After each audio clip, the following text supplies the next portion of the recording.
Lepo zdrav, moje ime je Miran Peterman in sem energijski trener za uspeh.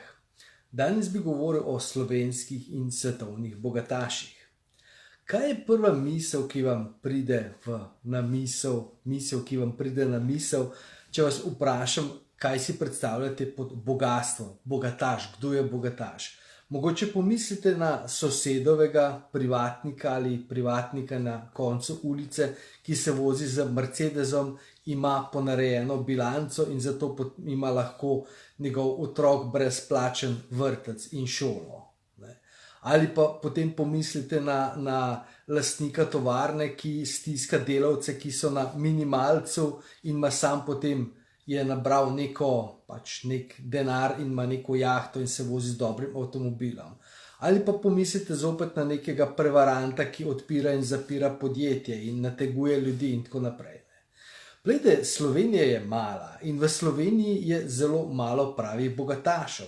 In nažalost glejte, v bistvu te prevare, ti mali prevaranti in nateguni in bilancari in tako naprej so po celem svetu. Seveda drugje po svetu imajo te zakone in te stvari malo drugače urejene in jim bistveno hitreje in bistveno bolje stopijo na prste.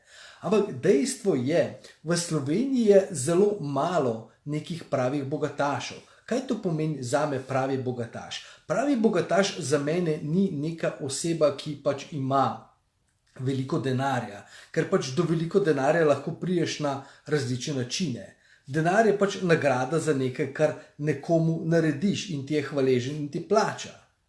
V bistvu do denarja prideš lahko, da prodajaš kruh ali burek, ali dejansko prodajaš neke tehnične naprave, ali pa prodajaš orožje, ali pa prodajaš kokain. V vsakem primeru prideš do nekega denarja, ker denar je samo nagrada za neko storitev ali nek izdelek.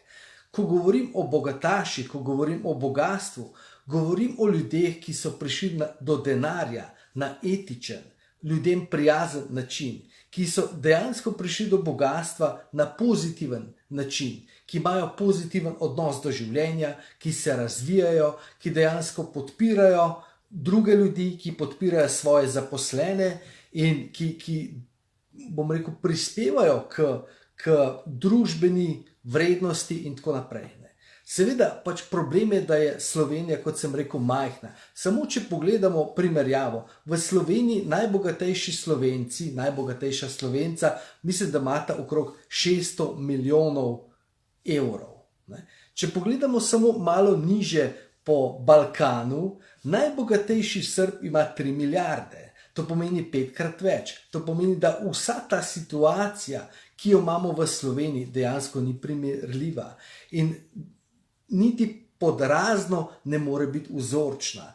Zato dejansko, zakaj vam to govorim? Ker dnevno se pogovarjam z ljudmi in imamo vsi neko slab preokus o bogastvu, o denarju, o ljudeh, ki imajo denar. Ampak zato bi vas povabil, da malo pogledamo po svetu, da malo pogledamo čez meje te naše podalpske kraljevine in da dejansko vidimo, da obstajajo ljudje. In ogromno teh ljudi je, ki želijo nekaj doprinesti svetu in svoji okolici. In to je v bistvu tisto pravo, kar jaz imenujem bogastvo. In to je tisto, kar dejansko želimo. Glejte, kdo je najbogatejši človek na svetu? Najbogatejši človek na svetu je tisti, ki naredi največji doprinos. Če bi nekdo pomagal izkoreniniti raka, če bi nekdo pomagal na drugi strani izkoreniniti bolezni, ali pa ljudje, ki doprinašajo na nek način največji bogataši so pevci, igralci, ker pomagajo k boljšemu počutju, zabavi ljudi. In to je tista nagrada, za katero dejansko so res lahko nagrajeni, in to so ljudje, ki so nam vzor. To pomeni ljudje, ki investirajo vase, ki delajo na sebi, ki so pozitivni. Ker poglejte, v svetu načeloma delimo ekonomijo na dve vrsti.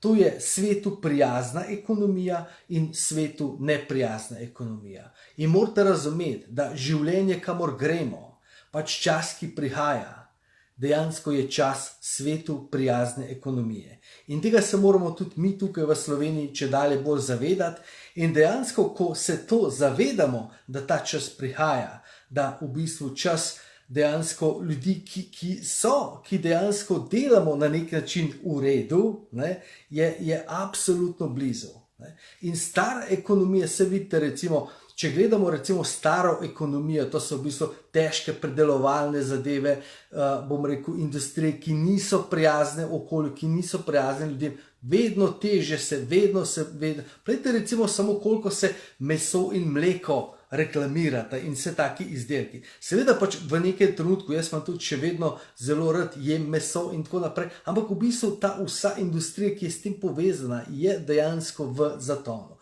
Vedno bolj ljudje gledajo, bom rekel, na bolj zdravo, ekološko in tako prehrano. In to so novi trendi in to so novi bogataši. In to je tisto, kar mi moramo začeti razmišljati, ko vam nekdo omeni bogatega človeka ali bogatstvo.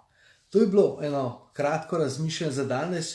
Želim vam, da ostanete čudoviti, postavite se na prvo mesto, ne se bati razmišljati o denarju, ne se bati razmišljati o bogatstvu.